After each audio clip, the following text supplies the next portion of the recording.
Welcome to Outside Michigan. On today's show, I'm going to do a real quick book review on a book that I found really interesting.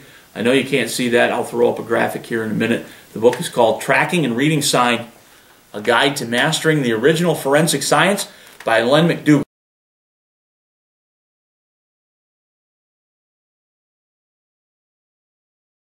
And I bought this over the net on my phone, so I could have it with me when I'm out and about, which is handy. But this book, the reason that it was interesting to me, one, I was looking for a book to kind of increase my knowledge, shorten the learning curve when it comes to tracking. Now, I'm not new to the woods, and I know tracks when I see them, but there's a whole lot more than just to a track than just a hoof print or a paw print. And generally speaking, I wanted to increase my ability to look at a track or a set of tracks and know what I'm looking at, maybe put the story together. I just found it really interesting, and I thought the best way to do that would be to shorten the learning curve by finding a really good book. The reason that I chose this book in particular is partly because of Len McDougall's reputation. He lives here, and he's a fellow Michigander. He lives at the other end of the state. He's in a place called Paradise in the Upper Peninsula, and I'm in extreme southern Michigan.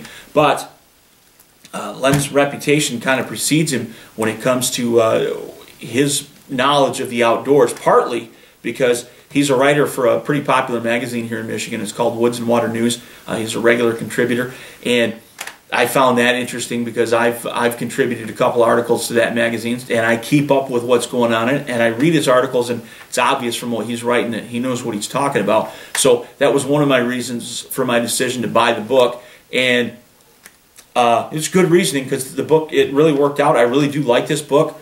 I'm going to get a print edition of it just because on the phone it's nice to have handy, especially if you're sitting in the car waiting for the wife to get something done, to go in the grocery store or whatever.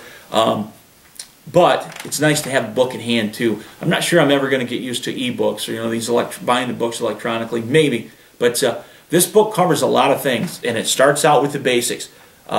Principles of tracking and reading sign, your tracks and prints, gates. There's a whole lot of things. I learned a lot just in the first chapter about what you're looking at when you're looking at the direction that an animal is traveling, whether that animal's injured or things like that. This book covers a lot and makes it really everything come to life. Every time I've been in the woods since reading this book, it's like there's a whole new world opened up. I'm looking at tracks, and now I'm looking farther down the track. You see a hoof print, and you look back this way and follow that track backward and follow it forward. And it's interesting the things that you'll find, especially with deer, because I'm a deer hunter, and I want to know what's going on in the deer woods. And following a track for a little ways in the snow, really, after you've learned a little something, it's very, very interesting. And Len really puts the information into a package that's easy to understand, and it covers a lot of animals, not just deer. It covers scat, it covers tracks, it covers even scents.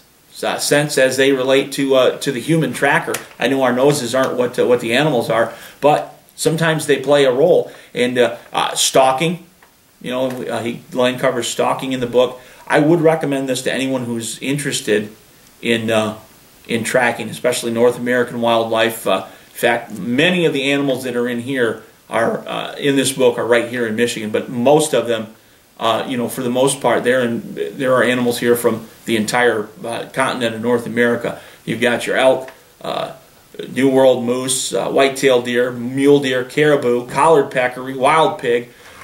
Any animal that you're thinking you might want to track. Some of those, and I don't imagine myself ever tracking a collared peccary, but someday I'm going to track an elk. And I know I spend a lot of time in the deer woods, and there are other animals as well, and there are a lot of things you can learn from a book like this.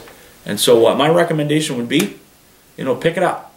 You can get it on your phone just like I did if you don't mind the small print. I plan on getting a print copy of it. You can do that at Amazon or wherever. I'm sure you can pick that up at any decent book retailer. And let me know what you think, because I really like this book, and I think you will too.